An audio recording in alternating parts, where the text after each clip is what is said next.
Well, hello, everyone. And I'm very excited to announce that this is the very first episode of People Talks.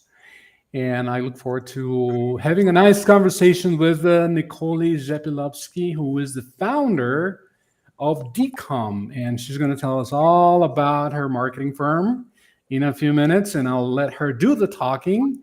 And welcome, Nicolli, to the show. I appreciate your sharing your story with us. Okay. Yeah. Uh, I'm going to introduce. Yes, Nicole. Tell us a little bit about. Let's start with you, Nicole. Tell us a little bit about you. Who is Nicolli Szepilovski? Yeah, sure. Hi, Carlos. Hi, everyone. First of all, it's super nice to be here. I'm super excited. This is the first time I'm podcasting. And as I told you before, I'm from Brazil and I'm started in English. So I apologize, guys, about my bad English. And of No need course, to apologize. I'm going to make it as clear as possible for sure. But yeah, I'm Nicole. I am 29 years old. I am a young entrepreneur. I started my own business when I was 24. I'm graduated in marketing here in Brazil, in São Paulo, to be more specific.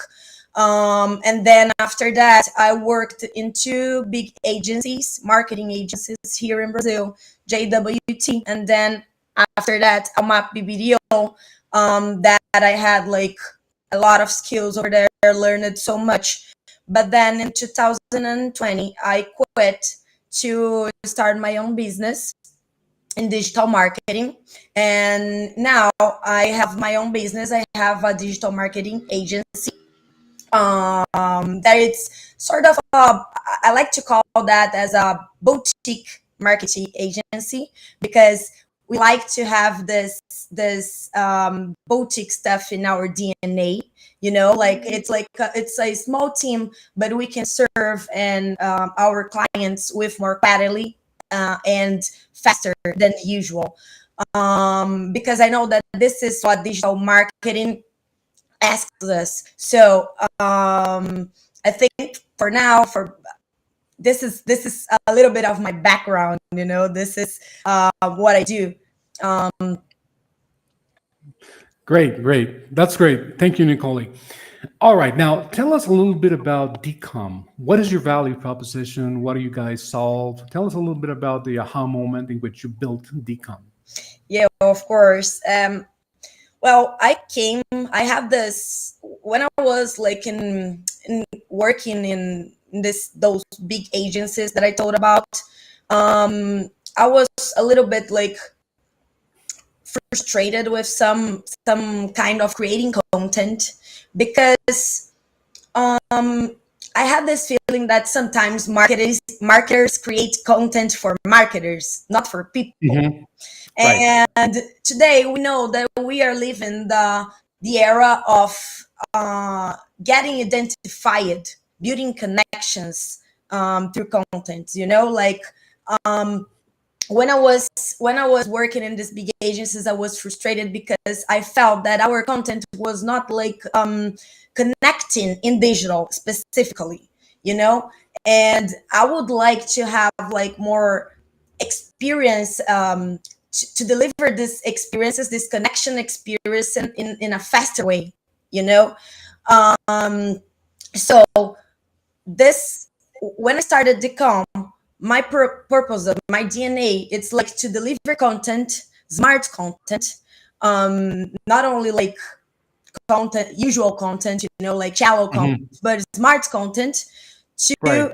to people that identify themselves with the brand.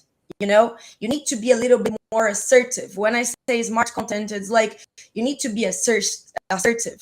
You need to create this bound, this connection when you deliver content. It's not something shallow or something that it's hard to understand, because sometimes for us that are involved in the project, we know what we want to meant with that campaign or their advertisement, but we need to be sure that people that are receiving that content, they they are understanding it, they are getting identified, or they identified because the product or the brand will solve a necessity of them. We need to make sure that somehow they won't skip it, because we are living in the society that people are like skipping. We can skip, we have this power of skip. So our main objective here is to create content, create advertisement that people want to stay, they want to watch more. This is the main challenge here in advertisement. Of course, I had this background that I learned so much. I mean, in these other experiences that I work for, but in Decon, I could create this own DNA that is made for deliver smart content in a faster way to the right target, and with the right objectives. Perfect. Thank you, Nicole, for sharing that such uh, background at length about why you're here, right? So, Nicole, I want to jump into the topic, and because you mentioned some key elements here, you mentioned, you mentioned a few minutes ago that a lot of the marketing content out there is targeted at marketers and not at people, right? People meaning the audience, people meaning anyone who's human, who's a living, breathing human being, right? Yeah. So let's jump into the topic, because the topic that we agreed on for today is empathy driven marketing. To me, when I hear the word empathy, I think about precisely what you mentioned, which is the humans, the people, right? So everyone out there, the consumers, the marketers, everyone, before being consumers or marketers, we're all people. So let's focus on that part of building empathy in marketing. I think it's an exciting topic. So we're going to be talking about the importance of empathy in creating meaningful and authentic marketing strategies. So let's start there, Nicole. Let me ask you something. Why do you think this topic, empathy driven marketing, is relevant in today's day and age of so much technology, reach out, AI? So, why is this relevant? Why is it important? Let's start there, please. Yeah. First of all, I would like to emphasize that I'm truly not against technology. I think technology is amazing. I think nowadays, especially here in Brazil, I'm telling a little bit more about Brazil because I'm from here, and Mhm. I can tell about the culture a little bit. But I think here we are used to see technology as like the bad guy of the movie. Mhm. That for marketing, it's not. I mean, it can be like really good for us if you know how to use it, if you know how to use the platform. It can be really good because it can help you to do the executional part. It can help you with datas and dashboards and all of it. It can help you to drive your company, drive your business. In fact, technology is like amazing for us, and I think that AI and technology and human being is like the perfect match, because I can have like something um, automatic here that can help in the executional part, and human beings can bring like the brain of the strategy, can like Mhm. the driver, and give all this emotional thoughts and way of see things. um, let me let me give you an example. If I do the if I ask to chat GPT, for example, I have like a client that is from skincare here in DCOM, and if I ask for chat GPT to give me 10 ideas of skincare content, chat GPT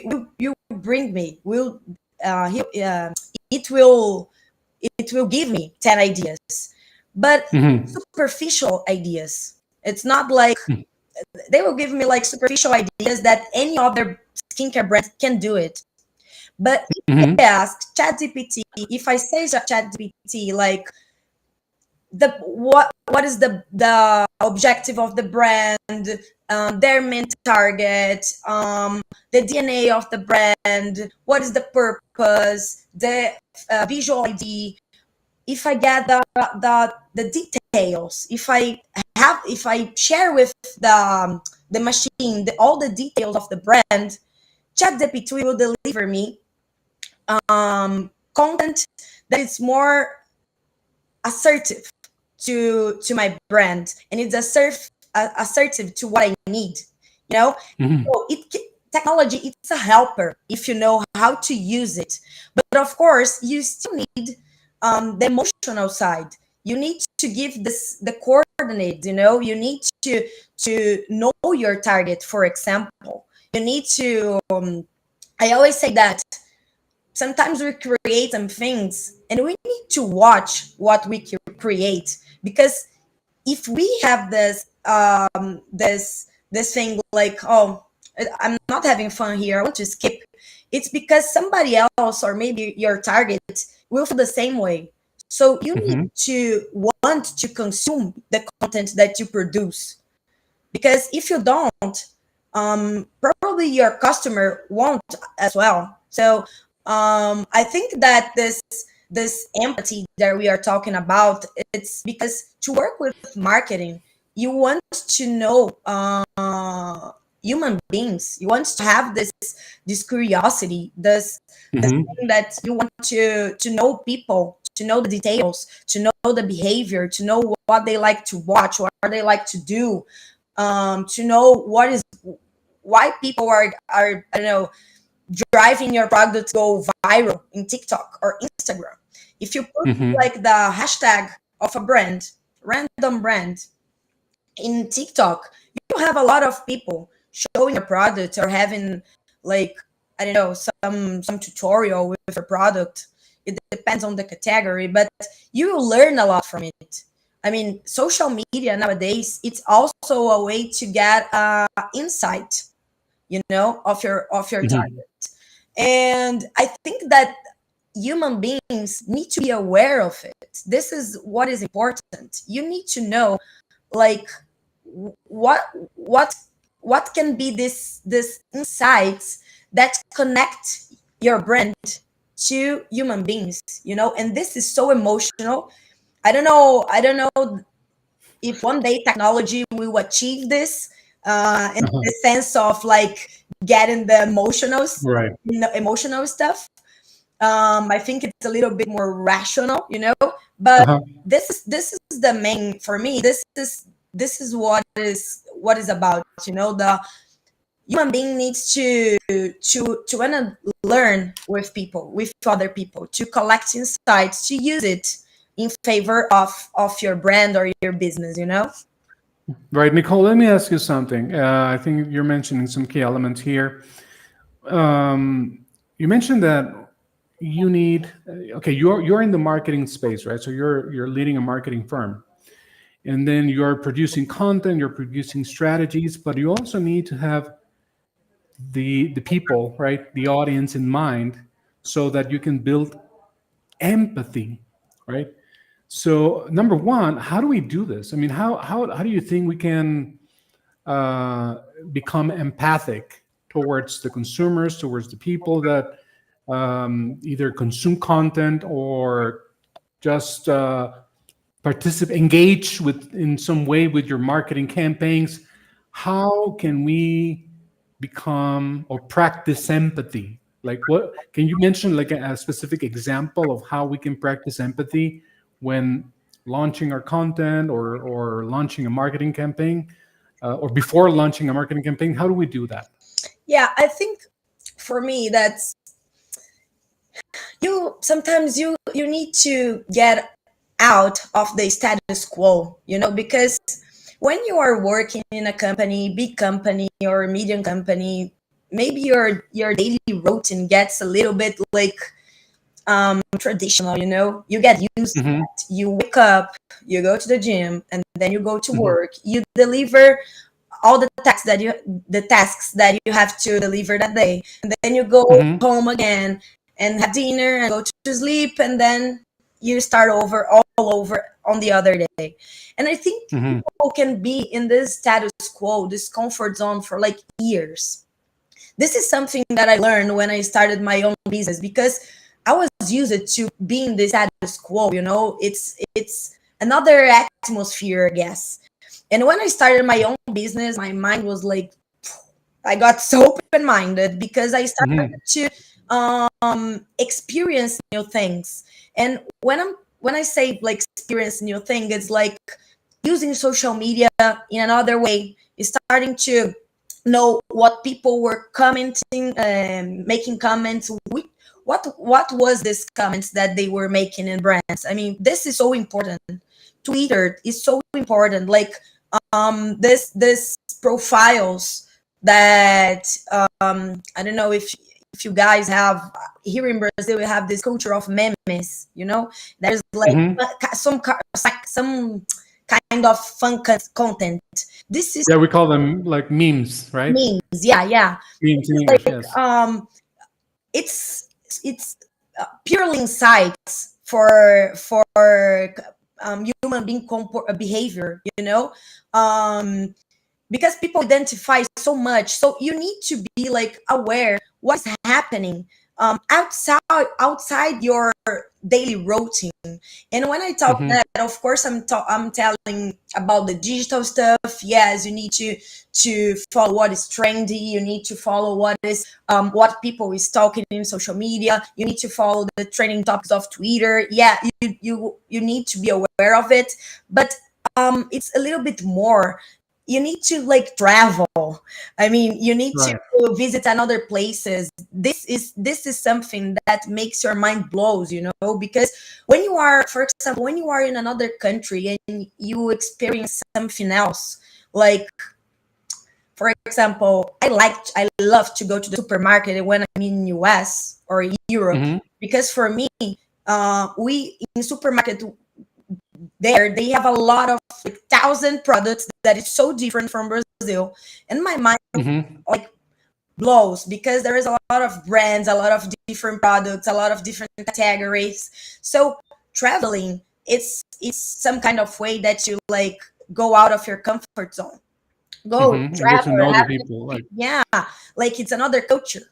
It's right, I have this habit that I love to travel alone because it right. leaves me out of my comfort zone. I know people, and these people that I know, they give me insight sometimes, you know, because the behavior inside is something that you experience. It's right next to you, is in conversations that you have in bars, for example. It can Hmm. be like it's something that your friend told you on the other day, Yeah. or it can be like in the content that you saw last week in Instagram. So Hmm. I think that we sometimes we get so stuck in this Fordism stuff, you know, like Hmm. delivering all the same, doing all the same, that sometimes we forget like to to think outside the box, you know. You Right, gotta right. do something that is different. I mean, today I accepted like, okay, you invited me to be here, and I said yes. I am super excited. It's the first time I do something. So when was Yeah, the last time you did something for the first time? You gotta yeah.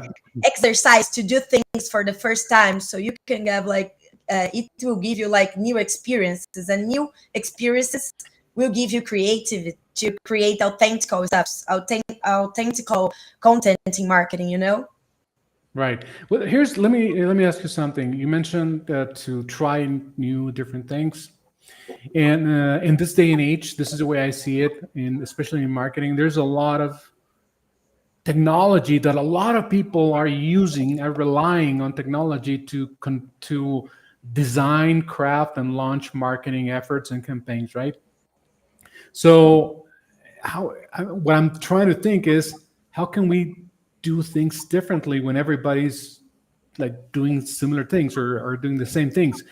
For example, do you think that there is an over reliance on technology in marketing? Like everyone's just relying on technology and everyone's doing the same things over and over again? And if so, what are the potential drawbacks in marketing? Yeah. I don't think there is. I'm gonna say to Brazil, right? But I don't think there is this over reliance that worries me. Something that worries me right now in this all of this technological stuff, AI, it's that people don't know how to use it. This is what worries me the most, because Hmm. it's not like get you I can get in chat gpt and ask for something, but I'm not using that correctly. I need, there is an intelligence behind it. You gotta train the algorithm of these machines to work to these machines works correctly for you, Hmm. you know, to be assertive. I don't think that technology and this I don't think we get obsessed with this technology. I don't see that in marketing specifically, Hmm. because we are still like learning how to use it. But what worries me is that people still don't know how to use it. If you don't know how to use it, you're gonna do that in an incorrect way. You know, Hmm. this was the example that I gave about the skincare brand. You know, like I can go in chat gpt and ask for content. Chat gpt will give me 10 ideas, but it's shallow ideas. I need to know how to Hmm. use the prompt that will give me the assertive ideas, you know? Hmm. Right. This I can tell you that I don't see technology as a bad guy. I really don't see. I see technology as like something that is so helpful, because it will help us to have more time to invest time in things that it's worth to invest, like creating strategies, being Hmm. aware about everything that is happening in the world and what is viral and other tasks Yeah. like that, because the executional part will be like okay, you know. But that's why I don't think that technology can be like the bad guy or something like that. I just think Okay. that my worry here is that we need to be concerned that you need to use it. You need to make like to study, to make courses, to know how to use it, because um, and this is something that I worry about, especially in Brazil, because here in Brazil we don't have like this super educational base, even for like basic stuff.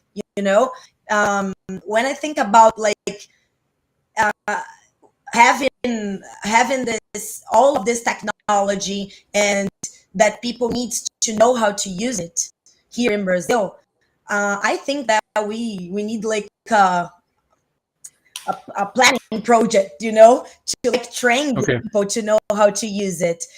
This is, Yeah. I think this is something to worry about, like the how to use it. 'Cause for me, people always saying that, oh, AI is going to replace human being. I don't think like that. I think that human being will be replaced by other human beings that know how to use the AI, you know. So So that's what I heard is like master AI before it masters you kind of thing, right? yeah, Yeah. this Hey, is the yeah, Nicole, Nicole, yeah, I'm sorry. I was going to say, we're talking about the humans, right? The human element. So tell me a little bit about your opinion on what are the key factors that still require a human touch in marketing, regardless of technological advancements. What are some of the key elements that still need, hey, this is human, basically human? What is your yeah. opinion on that? I think for now, you know, I can talk like for now or short period in a short technology in a short period. But I think that human beings have this emotional side. We know we can study, we can create this connection with other human beings. We have the emotional side, And this is the gold. When I think this is the gold part, that we can deliver when we are building a marketing strategy. Hmm. um, for example, as I said before, we need to be aware of everything around us, because everything around us can be inside. And nowadays, I know that when you go out, you spend more time in your cell phone looking at screens. You gotta Hmm. you gotta start to observe people. You gotta look at through the details, because sometimes you can, when you work in a big company or medium company, and you just started, for example, in these companies, Hmm. you receive like some slideshow saying like, what is the target of the company, what is the objective of the company, what this target do, and the behavior and all of it. But I think this, it's not that this is wrong, okay, but this is like so freezed, it's so traditional. It's sort of, we are starting to put everyone in the same box, Hmm. like, and What, people what are do you different. what do you mean the same box, Nicolli? Yeah, I mean, it's something that when we are working in marketing, we do this demographic um niche, like, okay, your target is 20 to 50 years old person, um I don't know, likes to, their interest is like in football, and Hmm. to go out on the weekends, and they are in Instagram. I think that when I start to do things like that, like to put everyone in the same box, we start to like create like sort of shallow super things, because human are so individual. You have your thoughts, and I have mine. I have my kind of thinking, and you have yours. Hmm. We identify on social media with different stuff. That's why I'm saying that human being can be um, aware of the details. We can like think, we can like create strategies. It's not like machines. We can think, we have this emotional side. I can look to someone and see their behavior, and see their this is their routine. This is something that she likes, but it can be totally different to the other person. Um, we need to start to use these details and this behavioring to like connect with people. you know Right. we have Hmm. this, it's some kind. You need to be curious enough in marketing to You have to be um, what? I'm sorry. you need to be curious Oh, curious curious. Okay, enough, yeah, got you. Yeah, got curious you. Uh-huh. enough to like to observe people, to Okay, know I see. people, to understand Right. people a little bit better than put everyone in the same box. Because brands sometimes have these ideas of, oh, okay, this is my target, this is a man, this is not wrong, this is not Hmm. wrong, but I think that that is a lot of opportunity that can identify. I'm Right. going to give you an example of, Burger King did. I love advertising from Burger King, and a few months ago, they was communicating a sale for short people. That short people, if they appear in some Burger King, they will have like, they can have like free hamburgers. Hmm. And it was super nice because they it got viral, because people started to share, because everyone has like a short friend or a short person in the family, and it got so viral here in Brazil. And it's this I'm talking about, it's the details, that even that they were not talking with the whole public that they have, the whole target that they have. they Hmm. they were talking with a specific niche. and that niche get identified, Right. so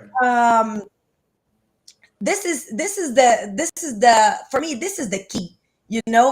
Of course you have your target company, of course you can have like that main characters, Right. but you gotta also be aware of this small opportunities that get That's- into big opportunities if got viral, Absolutely. you know. Absolutely, yeah. Nicolli, we're coming up on time, and we need to wrap up. Unfortunately, I mean, time flies when you're having fun. Yeah. So let me just really quick, if you can share with the audience one more thing: is what advice would you give to companies that want to maintain authenticity while scaling their marketing efforts with technology?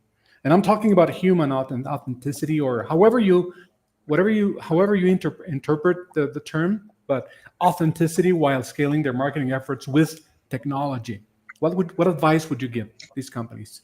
Yeah, I mean, I think there's two. One of them is like never stop studying, never stop studying, because especially start to study even more how to use technology and AI. Okay, I think Hmm. this is the first one, and the second one, it's like try to when you see you are getting in the comfort zone, try to like force in a good way to go out of this comfort zone, okay, and skip this traditional process that sometimes your company or the company that you work for created. Sometimes we need to break the rules, to Hmm. go viral or to test something that is different. And I'm not talking only about like your life inside the company, but even in your personal life. Get Hmm. risky in something that is out of your comfortable zone. Say more yes than no. Accept more things than say no, because then you will have more experience more things, because this will give you like insights for you to create more and be more authentic. Knowing people Right. will give you power. Right. Great. Well, Nicole, it's been a pleasure to chat with you today. And for those who are watching, you can reach out to Nicole's company right there at the bottom. It's Follow decom.digital. us. And, and yeah, absolutely. And then, of course, if you want to email Nicole, you can find her email also down below in the bottom. So Nicolli Szepilovski at decom.digital. So that being said, and of course you can also follow Decom on Instagram. It's right there on the handle below. So Nicole, it's been a pleasure. I want to really thank you for having been with us on this first episode of People Talks, and again, well, hopefully we'll see you sometime soon again on the show. And thank you so much for Thank you your so time much, and having. Carlos. It was super nice. I love that. I love to participate this and join you in this conversation. It was super fun. Thank you so much, Nicole. And folks, oh, but one quick announcement. Please stay tuned because pretty in about a day or two, we're gonna have this show right here on the PeopleBound website, which is peoplebound.co. I'm sorry, let me correct that because there's an M. There's no M on PeopleBound. It's just co, and then at just sorry about that, folks. Technology is mischievous sometimes. There it is, right? Peoplebound.co/podcast. So keep an eye on that address, save it, bookmark it, and you'll find all the upcoming episodes of People Talks right here on this address. That being said, Nicole, again, thank you so much Thank and see you next time. you.